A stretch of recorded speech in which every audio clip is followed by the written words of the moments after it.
Hi, this is a guitar lesson on how to play the solo to Don't Look Back in Anger by Oasis.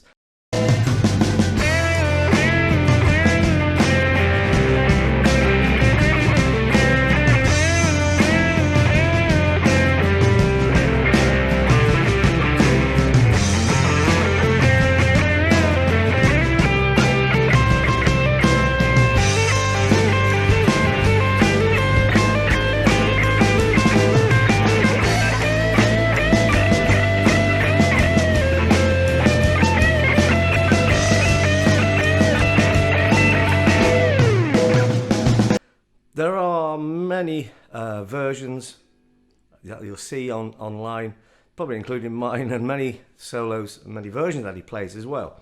It's even played by somebody else in some of the videos. I will play my interpretation of it. There's Henry, my helper, trusty help in the background.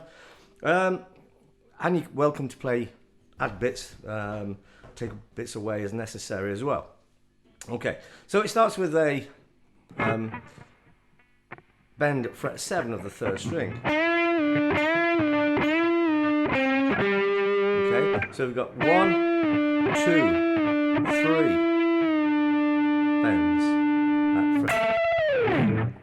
Okay, and that's a solo. This is an example of how I play it. To a backing track, you can download the backing track as well as watch this lesson at patreon.com/Chris J. Connolly, that's me, with many more videos. See you next time.